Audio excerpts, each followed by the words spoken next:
नाज़रीन, गुज़िश्ता 2 दिहाइयों में हमने ये बात नोट की है कि फ़ज़ाई आलूदगी पाकिस्तान समेत पूरी दुनिया में एक बहुत बड़ा मसला बनकर उभरी है। माहौलियाती आलूदगी पूरी दुनिया में बच्चों की अमवात का दूसरा बड़ा सबब है। पाकिस्तान के 4 बड़े शहर दुनिया के 10 आलूदा तरीन ममालिक में शामिल है। ये मसला मेरा ख्याल है शायद जो हमारे सबसे बड़े मसाइल हैं उनमें से एक है। उन अच्छी फसलात को और बागात को ख़त्म करके आप कॉलोनीज़ बना रहे हैं। इतने ज़बरदस्त किस्म के नैनो फ़िल्टर्स तक मौजूद हैं जो कि किसी भी फैक्ट्री में से निकलने वाले धुएँ को 100% तक प्योर कर सकते हैं। तो अगर हुकूमत बजाय इसके कि वो सारा ख़र्चा करे और सोलर पैनल बाहर से मंगवा रहे हैं या दूसरी जगह से कर रहे हैं, वो इंडस्ट्री यहाँ लगाने की कोशिश करें। जब यहाँ की चीज़ें होंगी ना, सस्ती भी होंगी, अच्छी भी होंगी, मुल्क भी चलेगा और ये जो फ़ज़ाई आलूदगी वाला है ये भी हम आसानी के साथ इसको काबू पा सकते हैं। बिस्मिल्लाहिर्रहमानिर्रहीम। मौजूद नाज़रीन, अस्सलाम वालेकुम। AB मीडिया पर अगले प्रोग्राम के साथ आपकी खिदमत में हाज़िर हैं और मैं हूँ आपका मेज़बान मोहम्मद सुहेल रियाज। नाज़रीन, गुज़िश्ता 2 दिहाइयों में हमने ये बात नोट की है कि फ़ज़ाई आलूदगी पाकिस्तान समेत पूरी दुनिया में एक बहुत बड़ा मसला बनकर उभरी है। यही वजह है कि यूनाइटेड नेशंस के रिपोर्ट के मुताबिक दुनिया के 99% लोग आलूदा हवा में सांस लेने पर मजबूर हैं, जो कि लाखों लोगों की अमवात का बायस बन रहा है। बच्चों की बात की जाए तो माहौलियाती आलूदगी पूरी दुनिया में बच्चों की अमवात का दूसरा बड़ा सबब है। पाकिस्तान की बात करें तो पाकिस्तान में एक मुहतात अंदाजे के मुताबिक तकरीबन 2,56,000 लोग हर साल माहौलियाती आलूदगी से पैदा करदा बीमारियों की वजह से मौत के मुंह में चले जाते हैं। इंडस हॉस्पिटल की एक रिपोर्ट के मुताबिक वो तमाम मरीज़ जिन्हें सांस की किसी बीमारी की वजह से अस्पताल लाया जाता है, उनमें 60% तादाद अस्थमा या दमा के मरीज़ों की होती है, जिसकी वजह माहौलियाती आलूदगी है। और नाज़रीन, पाकिस्तान के 4 बड़े शहर कराची, लाहौर, फैसलाबाद और पेशावर दुनिया के 10 आलूदा तरीन ममालिक में शामिल है। और नाज़रीन, ये फ़ज़ाई आलूदगी की संगीनी ही है कि 26वीं आइनी तरमीम में आइन के आर्टिकल 9A में हुकूमत को इस बात का पाबंद किया गया है कि वो शहरियों के लिए साफ़ सुथरी फ़िज़ा का बंदोबस्त करे ताकि उनको बीमारियों से महफूज रखा जा सके।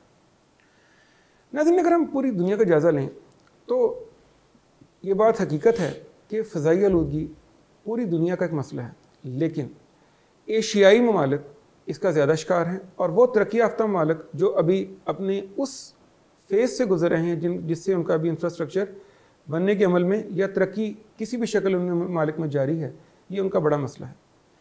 चाइना हमारे इलाके का एक ऐसा मुल्क था, मैं कहूँगा, जिसने माहौलियाती आलूदगी पर काफ़ी हद तक काबू पा लिया है, लेकिन दीगर बड़े ममालिक जिस तरह इंडिया, पाकिस्तान, बांग्लादेश, श्रीलंका वगैरह अभी भी इसका शिकार है। नाज़रीन, हमारा आज का प्रोग्राम इसी टॉपिक पर है। आज हम अपने मौजूद मेहमानों से इस बात को समझेंगे कि ये फ़ज़ाई आलूदगी है क्या, ये किस तरह के मसाइल पैदा कर रही है और उनका हल क्या है। प्रोग्राम के आगाज़ से पहले मैं चाहूँगा कि अपने मौजूद मेहमानों को आपसे तारुफ़ कराता चलूँ।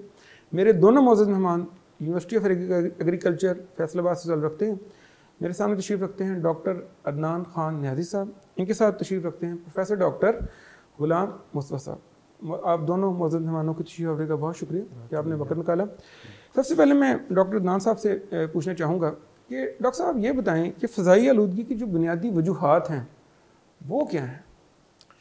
जी, सबसे पहले तो आपका शुक्रिया, आपने प्रोग्राम में हमें दावत दी और एक ऐसे इशू के ऊपर बात करने की आज इस इशू को चुना कि जो हमारा और हमारी नस्लों का मसला बनता जा रहा है। कोई शक नहीं, क्योंकि अभी हमारी तो शायद थोड़ी ज़िंदगी रहती है, लेकिन जो हमारे बच्चे हैं उन्होंने इसी फ़ज़ा में सांस लेना है।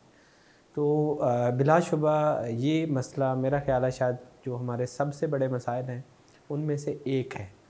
और इस मसले का, जिसे हम फ़ज़ाई आलूदगी कहते हैं, वजूहात की तरफ जाने से पहले अगर हम ये देखेंगे ये मसला कहाँ पे है, आपने ख़ुद जैसे बताया कि बड़े शहर जो हमारे हैं उनमें ये मसला ज़्यादा है जी। लेकिन अभी मैं पिछले दिनों सफ़र करके आया हूँ कुछ जो शहर हैं पाकिस्तान के, जैसे मियाँ वाली है, लिया है, बखर है और मोटरवे पे मैंने सफ़र किया।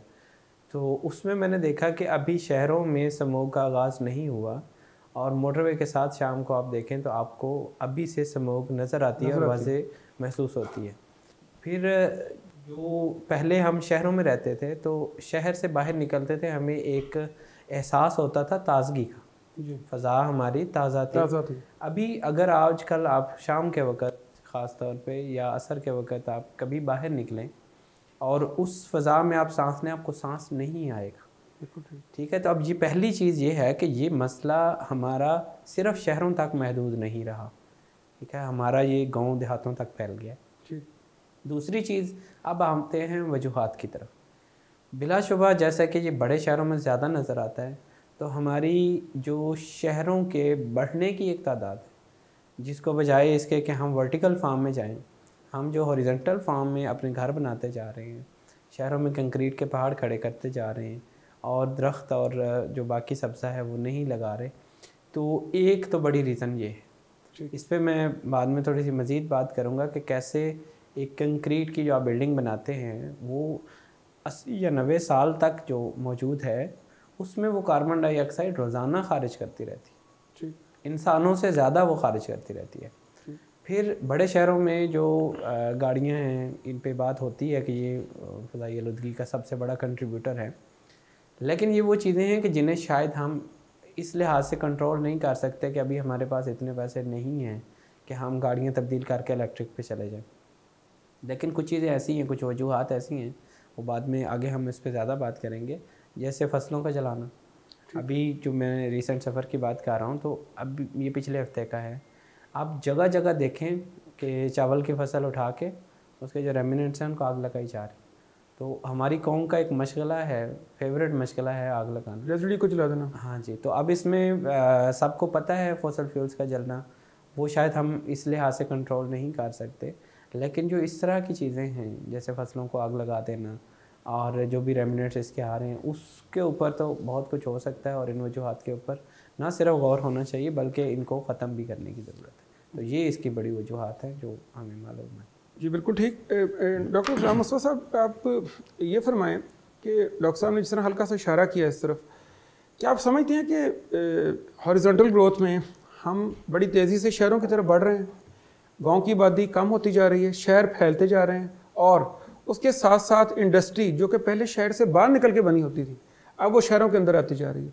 आप समझते हैं कि फ़ज़ाई आलूदगी का ये भी एक बड़ा सबब है? जी बहुत शुक्रिया। इसमें जो बेसिक रीज़न मेरे ख़्याल में सामने आती है, जो आप किसी भी शहर को देखें उसमें अब मीलों तक आपको कॉलोनियाँ ही कॉलोनियाँ नज़र आएंगी। बस अगर आप फैसलाबाद शहर की बात करें तो सराउंडिंग्स में समुंदरी रोड पे बहुत अच्छी ज़राई ज़मीनें हैं जहाँ पे बहुत अच्छी फसलात बागात हैं।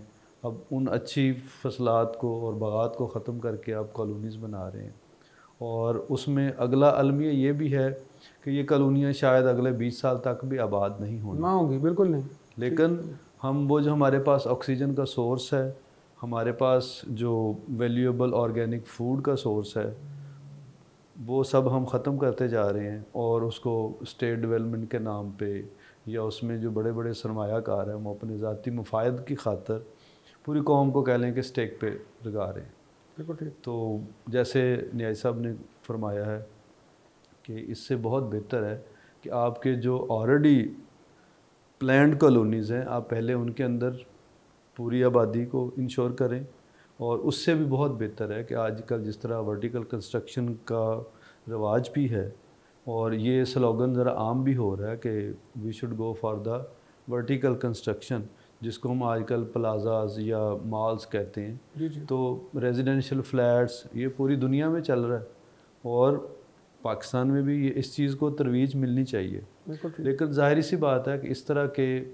प्रोजेक्ट्स को, इस तरह की मनसूबात जात पे काम करने के लिए गवर्नमेंट की तरफ से कुछ इनिशिएटिव्स या कुछ कह लें कि कवानीन को अप्लाई करना पड़ता है, तो फिर ही कौम की एक डायरेक्शन बनती है।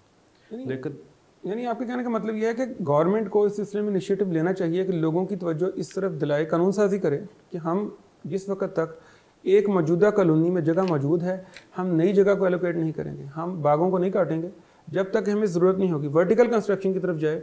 ये उसमें एक और बात यह है कि आपने अगर नए शहर आबाद करने हैं, नई कॉलोनीज़ बनानी है, तो बहुत सारी बैरन लैंड्स आपके पास मौजूद हैं। जी बिल्कुल। आप फैसलाबाद शहर की विसिनिटी में देख लें, आप बाकी अलोंग द रोड देख लें, बहुत सारी जगह आपके पास ऐसे हैं जहाँ पे आपके पास फसलात नहीं हो सकती। बिल्कुल तो एक अच्छी एग्रीकल्चर फर्टाइल लैंड है, उस वहाँ पे कॉलोनी कम से कम बैन होनी चाहिए। बिल्कुल ठीक। और उसकी अल्टरनेट ऑप्शंस हैं, उन पे ज़्यादा तवज्जो की ज़रूरत है। जी, और इंडस्ट्रियलाइजेशन के बारे में आप क्या कहेंगे? जी, इंडस्ट्रियलाइजेशन भी डेफिनेटली एक बड़ा मेजर कंट्रीब्यूटर है इस सारी फ़ज़ाई आलूदगी में। उसमें 2-3 अवामल मेरे ख़्याल में जिनका अगर ख्याल किया जाए और जो रेलेवेंट मिनिस्ट्री या जो रेलेवेंट डिपार्टमेंट्स हैं वो थोड़ा उस पर फोकस करें। मसलन हर इंडस्ट्री के अंदर फ्यूल का यूज़ होता है, तो जैसे हम गाड़ियों के अंदर बात करते हैं कि अगर आप क्वालिटी फ्यूल यूज़ करेंगे तो एमिशंस कम होंगे।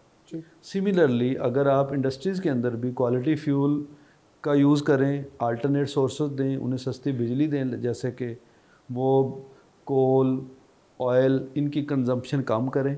एक बात।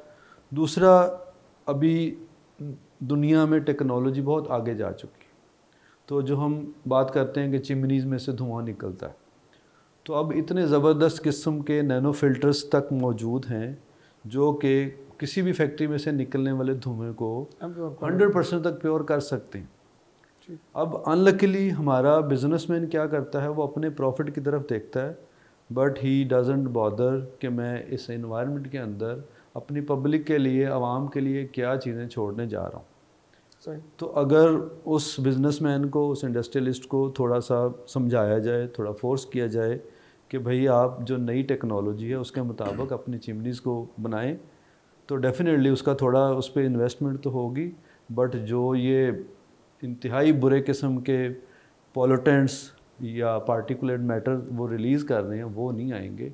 तो उससे मेरा ख्याल है कि बहुत हद तक कमी वाक़ हो जाएगी, इसको कंट्रोल करने में हेल्प आउट करेगा। जी बिल्कुल ठीक। डॉक्टर साहब ये फरमाइए कि हम देखते हैं कि सर्दियाँ अब आई हैं, अब एक स्मोक की बात शुरू हो जाएगी, क्योंकि सारी बात है वो चीज़ सामने आ गई है, ट्रैवलिंग में लोगों का मसला आएगा। लेकिन जैसे हम सर्दियों से बाहर निकलना शुरू होंगे, स्मोक गायब होगी, ये डिस्कशन भी गायब हो जाएगी। आप क्या समझते हैं कि हमें हर साल इसको भूल जाना चाहिए या इसको अपने लाइफ के अंदर अब तस्लीम कर लेना चाहिए कि ये एक मसला है, चंद कॉन्फ्रेंसेस करके हमसाया या अमीर मुल्कों से लोन या सपोर्ट मांगने की बजाय हमें इसको बाकायदा एक मसला डिक्लेयर करके फाइनेंसिंग करनी चाहिए अपने बजट में इसके लिए, ताकि हम इसकी जो है ना लॉन्ग टर्म सोल्यूशन वो तलाश करें। इस बारे में आप क्या कहते हैं? जी बहुत शुक्रिया। इसी पे जो पिछले साल था एक कॉन्फ्रेंस हुई थी लाहौर के अंदर स्मोक के ऊपर, स्मोक के मसले को हल करने के लिए 30 एक्सपर्ट्स पूरे पाकिस्तान से बुलाए थे।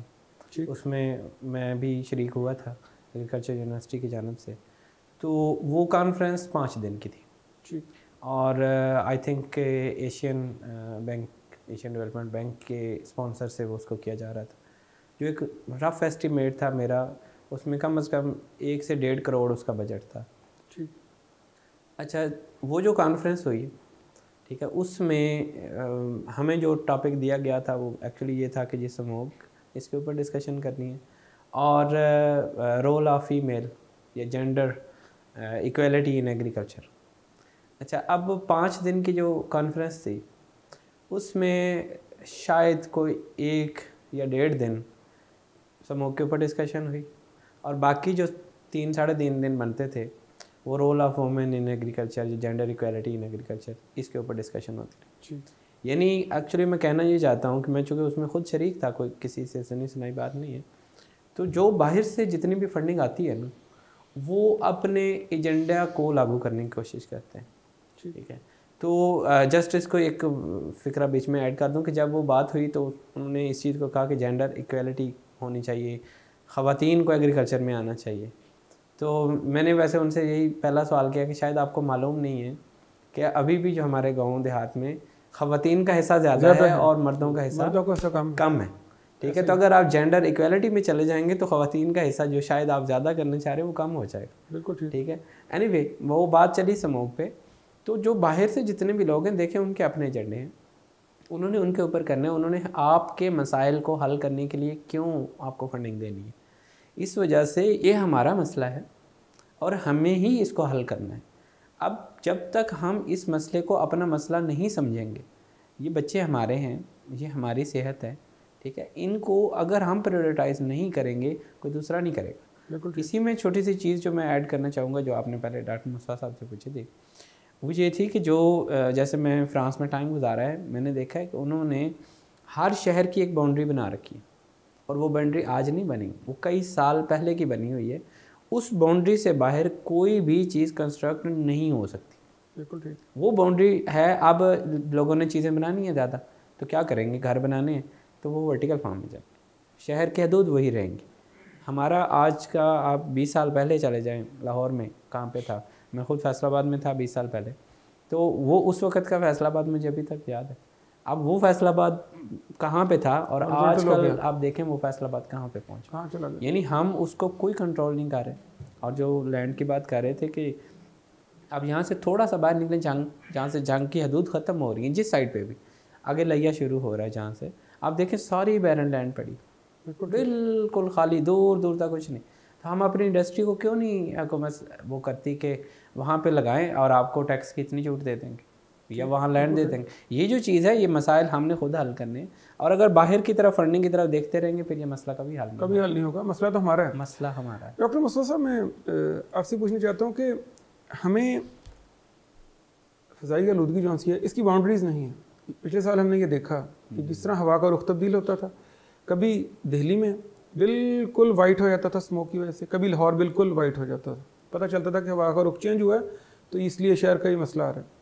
आप क्या समझते हैं कि जिस तरह हम दीगर मामलात में अपने नेबर्स को साथ लेते हैं और उनको ऑन बोर्ड लेते हैं और एक पेज पे आते हैं फॉर सेटलमेंट ऑफ इश्यूज़, क्या आप ये समझते हैं कि ये एनवायरमेंटल पोल्यूशन जो सी है, इसके ऊपर भी हमें डिप्लोमेसी करने की ज़रूरत है?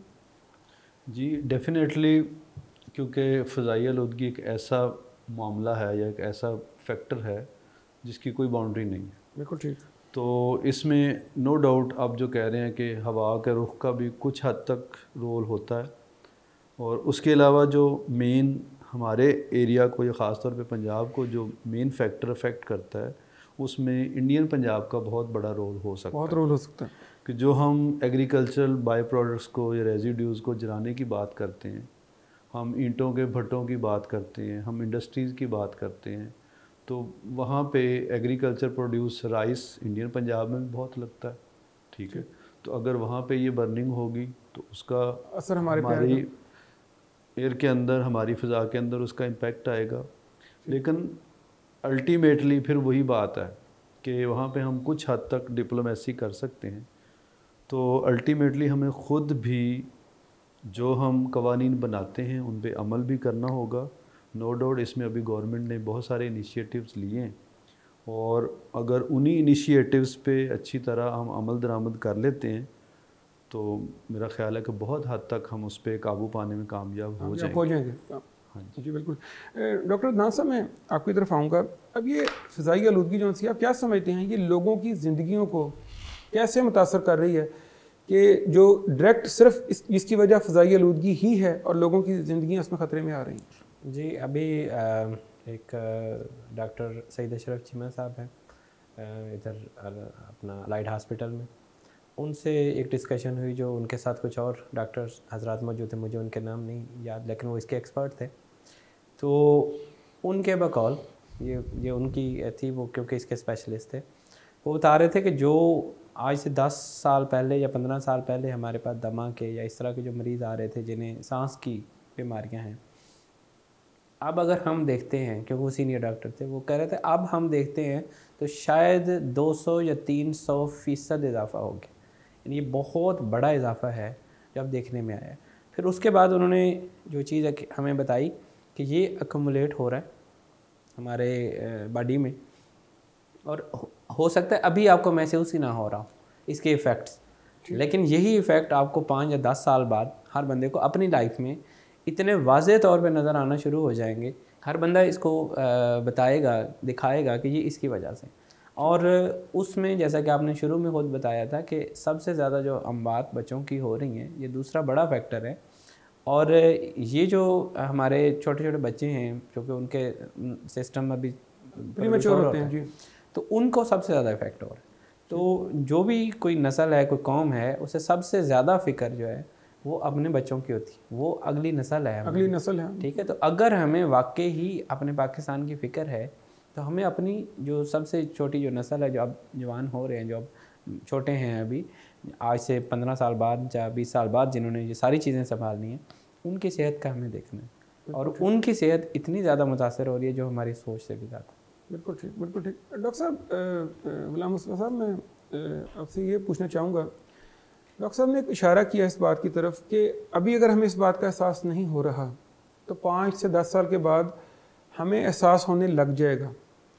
आप क्या समझते हैं कि लोगों को फ़ज़ाई आलूदगी और इसके मुज़र असरात जौन से हैं, इनसे आगाही दिलाना, उनको इस बात का एहसास दिलाना कि हमारे दरवाज़े पे कौन सा ख़तरा खड़ा है, ये किस तरह किया जा सकता है और ये किस हद तक ज़रूरी है? जी, इसमें डेफिनेटली सबसे जो इम्पोर्टेंट बात ये है, वो जैसे कहते हैं कि हम we should be like a nation, we should behave like a nation. ठीक। तो अगर आप देखें तो ये जितने भी इसको हम पार्टिकुलेट मैटर, ये जितने ये फ़ज़ा के अंदर जो सस्पेंडेड पार्टिकल्स हैं, ये आइज़, आपकी स्किन, आपके लंग्स, ये मतलब बॉडी के अंदर डिफरेंट टाइप्स ऑफ, पहली बात है कि डिजीज़स या बीमारियों का बायस बनते हैं, और अल्टीमेटली यही जो बीमारियां हैं they even may lead to cancer. तो कुछ हद तक आगे जाके ये कैंसर का बायस भी बन सकते हैं। ठीक। अच्छा, अब उसमें हमें बहसीयत कौम बहुत सारी चीज़ें, अगर हम उस पर अमल पैर दरामद करें, हम प्लानिंग करें, मसलन हमारे यहाँ एक जो लाइफस्टाइल है इसका बड़ा रोल है। बिल्कुल ठीक। कोर बेसिस पे कुछ चीज़ें हमें महसूस होती हैं कि बहुत माइनर हैं, लेकिन उनका भी बहुत मेन रोल है। आप बाहर के नेशन में आप चले जाएं, आपको सड़क पे लोग पैदल चलते नज़र आएंगे, आपको लोग साइकिलिंग करते नज़र आएंगे, वहाँ पे पब्लिक ट्रांसपोर्ट, ट्रेन आपको बहुत अच्छी नज़र आएगी। बिल्कुल ठीक। ऑन द अदर साइड अब हमारे यहाँ देखें, अगर हमने सिंपली घर से दही लेने भी जाना है तो हम कम से कम मोटरसाइकिल निकालेंगे और we would be burning the fuel, pollutants फ़िज़ा के अंदर रिलीज़ करेंगे और वो दही भी लेके आएंगे। ठीक है। तो सड़क पे आप चले जाएं तो व्हाट आई वुड से कि मैं ये कहता होता हूँ कि हर बंदा एक इंजन पे बैठा। अगर आप देखें, गाड़ी भी एक बंदा पूरी गाड़ी चला के जा रहा है, एक इंजन एक बंदा चला रहा है। ठीक। मोटरसाइकिल है, एक बंदा एक इंसान एक इंजन चला रहा है। इसी को अगर आप कंपेयर करें, आपके पास पब्लिक ट्रांसपोर्ट आ जाए, एक बस के अंदर वही एक इंजन होगा और उसमें कम से कम भी 40-50 लोग जो हैं वो ट्रैवल कर रहे होंगे।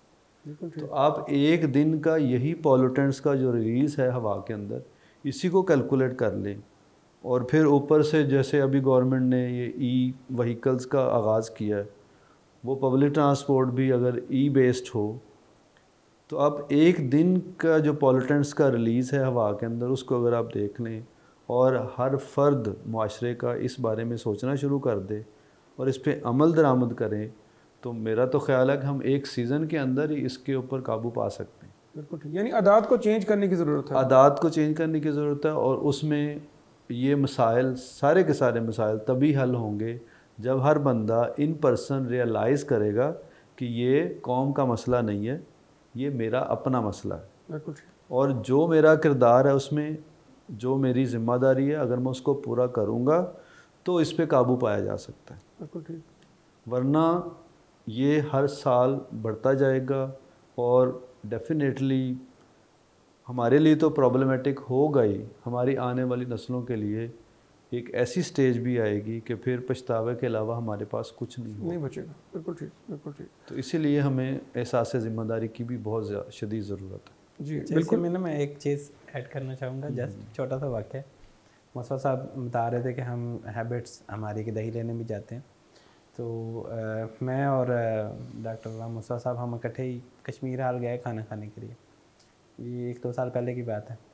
तो मैस से बाहर निकल के ना हम लोग बैठे थोड़ी देर चाय पी रहे थे, तो सामने एक रूम था और उसमें कश्मीर हाल में इस तरह से है कि यहाँ पे मैस है, उससे कोई हार्डली मतलब ये 50 मीटर के फासले पे वाशरूम्स हैं एक साइड।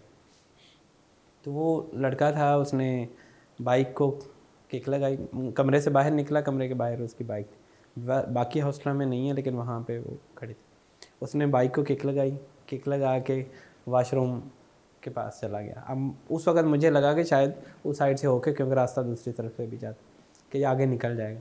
उसने बाइक उधर खड़ी की, जहन में यही आया कि हो सकता है इसने चले वॉशरूम से हो लूँ फिर आगे निकलता। अभी हम वहीं बैठे हैं, वो वॉशरूम से बाहर निकला है, वापस किक लगाई है, मोटरसाइकिल पे बैठा है, वापस आ गया रूम। ये हम दोनों के सामने का वाक़या जो हमने अपनी आंखों से खुद देखा।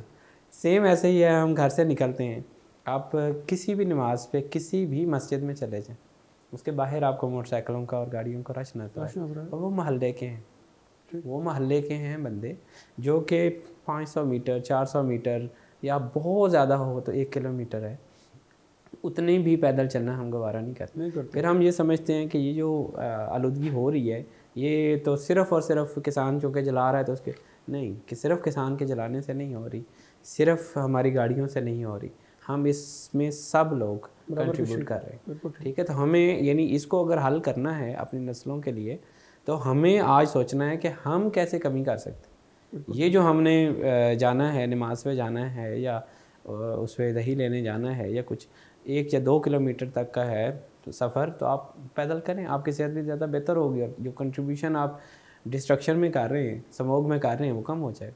बिल्कुल ठीक।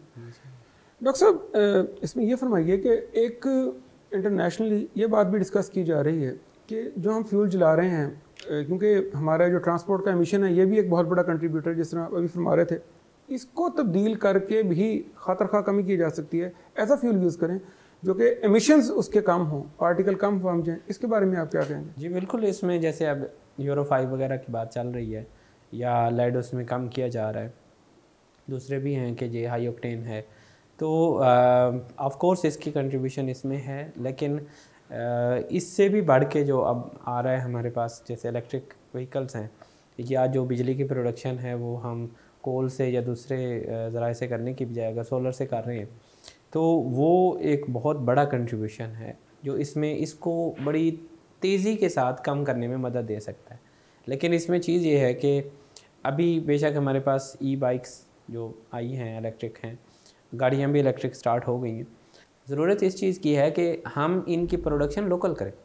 ठीक, जैसे इलेक्ट्रिक व्हीकल्स बहुत सारी बन रही हैं यहाँ पे, लेकिन जो ये मोटरसाइकिल जो स्कूटियाँ हैं वो बन रही हैं, लेकिन गाड़ियाँ अभी नहीं हैं। तो अगर हुकूमत बजाय इसके कि वो सारा ख़र्चा करे और सोलर पैनल बाहर से मंगवा रहे हैं या दूसरी जगह से कर रहे हैं, वो इंडस्ट्री यहाँ लगाने की कोशिश करें। जब यहाँ की चीज़ें होंगी ना, सस्ती भी होंगी, अच्छी भी होंगी, मुल्क भी चलेगा, और ये जो फ्लाई आलूदगी वाला है ये भी हम आसानी के साथ इसको काबू पा सकते हैं। इसी में था कि सोलर वाला जो था, हुकूमत ने पहले बहुत हद तक लोगों को फैसिलिटेट किया कि वो करें, इनिशिएटिव दिए, लोगों को किया, लेकिन अब जो अनफॉर्चुनेटली ये हुकूमत आई ख़ास तौर पे, तो इसने इसके ऊपर रिवर्स एक पॉलिसी अपनाई कि जो ग्रीन मीटर लग भी रहे थे उसको भी उन्होंने डिस्करेज किया।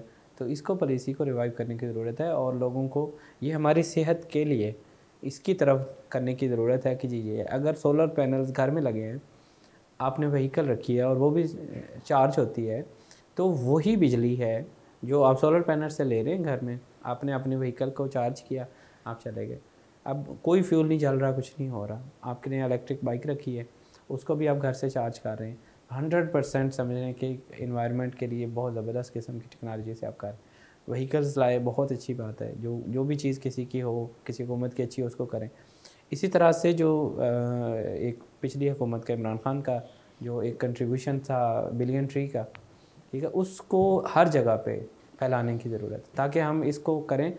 जिस भी हुकूमत का जो भी अच्छा काम है, अगर हम उसको सराहने वाले बन जाएं और उसको कंटिन्यू रखें, हुकूमत भी उस पॉलिसी को कंटिन्यू करे, और जो भी उस किसी भी पॉलिटिकल पार्टी के सपोर्टर्स हैं वो उसको अच्छा कहें। ये हमारे लिए, क्योंकि हम इस मुल्क के साथ ही हैं, इस मुल्क में अच्छा होगा, ठीक है। हमारी हुकूमत की, हमारी पार्टी की हुकूमत नहीं भी है, अगर हमारे लिए अच्छा होगा तो हमारी नस्लों के लिए अच्छा है, हमारे लिए अच्छा है। तो ये भी एक चीज़ है जो हम इसमें कंट्रीब्यूशन अपनी इस हिसाब से कर सकते हैं। बिल्कुल ठीक। डॉक्टर साहब, आप कुछ ऐड करना चाहेंगे इसमें? जी बिल्कुल, उसमें ऑलरेडी हमारी जो मिनिस्ट्री ऑफ क्लाइमेट चेंज है वो काफ़ी हद तक इसमें इन्वेस्ट भी कर रहे हैं, वो रिसर्च भी करवा रहे हैं और वो अपनी हद तक पूरी कोशिश कर रहे हैं कि किस तरह से इस आलूदगी को कम किया जा सके। बहरहाल गवर्नमेंट को भी मज़ीद इस पे तवज्जो देने की ज़रूरत है और अल्टीमेटली बहसीयत एक अच्छी कौम का फ़र्द होने के, मैं तो यही कहूँगा कि हर इंसान को, हर फ़र्द को इसको, वो कहते हैं जैसे एमरजेंसी समझते हुए, कल से नहीं आज से, अभी से अपना रोल प्ले करना चाहिए, अपना उसमें हिस्सा डालना चाहिए कि मैं किस तरह से, जो मेरी तरफ से आलूदगी के अंदर कंट्रीब्यूशन जा रहा है उसको मैं किस तरह से काम कर सकता हूँ। बिल्कुल ठीक। आप दोनों मौजूद मेहमानों का बहुत शुक्रिया, आप तशरीफ़ लाए और आपने हमारी बहुत ज़्यादा रहनुमाई की, हम आपके बहुत शुक्रगुज़ार हैं। इसके साथ ही नाज़रीन, हमारे आज के प्रोग्राम का वक्त अब ख़त्म होता है। जैसे कि हमारे दोनों मौजूद मेहमानों ने बड़ी तफसील के साथ हमें ये बात समझाई है, इसमें कोई शक नहीं है कि फ़िज़ाई आलूदगी दुनिया का एक बहुत बड़ा मसला है और हमारे मुल्क, ख़ास तौर पर पाकिस्तान, इंडिया या वो तमाम तरक्की पज़ीर मुल्क जहाँ पे अभी तरक्की होना बाकी है, वहाँ ये मसला ज़्यादा है। और इस बात में भी कोई शक नहीं कि हुकूमत इसको कम करने के लिए पूरी कोशिशें कर रही है, लेकिन ये सारा काम हुकूमत का नहीं है। असल बात कुछ हमारी भी है। हमें सबसे पहले इस मुल्क को अपना मुल्क समझना चाहिए और आने वाले वक़्त को अपने बच्चों का वक़्त मानना चाहिए। हमें अपने ऊपर रहम खाने की ज़रूरत है। हम आज अगर अपनी आदतों को तब्दील कर लें, पैदल चलने को आदत बनाएं, साइकिल जिसने हमने आज अपने ऊपर एक जुर्म समझ लिया है या उसको अपनी एक इंसल्ट का बायस समझ लिया है, अगर हम चाइना या जापान से कोई सीख लें तो हम साइकिल को चलाएं, सेहत के मसाइल भी हल हो जाएंगे। और दूसरा, हम अपने ये जो हमारी फ़िज़ाई आलूदगी है इस पर काबू डाल लेंगे। इसके अलावा सुबह के वक्त गाड़ियों की लंबी लंबी लाइनें एक एक बच्चे को छोड़ने के लिए, और एक बस अगर 46 लोगों को लेकर जा रही है तो उसकी जगह 46 गाड़ियाँ हमने लाइन में लगाई हैं। उसकी रिज़ल्ट में होने वाले हादसात, बहुत बड़ा पेट्रोल और फ्यूल का इंपोर्ट बिल जिसके लिए हम स्ट्रगल करते हैं, फिर पैदा होने वाली बीमारियां और हादसात, इससे भी हम बच सकते हैं। हुकूमत जहां बहुत सारी कोशिश स्मोग और फॉग को कंट्रोल करने की कर रही है, वहाँ ये भी कर ले कि शहरों की जो एक हॉरिजॉन्टल या ज़मीन में उनको फैलना है इसको रोक ले, वर्टिकल उसको फैलने की तरफ ले जाए, स्ट्रिक्ट रूल्स एंड रेगुलेशन बना दे। और इंडस्ट्रियलाइजेशन, थोड़ी सी देर के लिए जो कारोबारी हजरात हैं वो अपने मुनाफे के ऊपर थोड़ा सेक्रीफाइस कर लें, हुकूमत सख्त रूल्स एंड रेगुलेशन बना दे, मेरे ख्याल में कोई वजह नहीं है कि हम फ़िज़ाई आलूदगी पर काबू ना पा सकें। अपने ज़िज़्ज़ो-कारब, अपने दोस्तों, सबका ख्याल रखिएगा। आइंदा किसी नए मौजू के साथ फिर हाज़िर होंगे, तब तक के लिए इजाज़त। अल्लाह हाफ़िज़।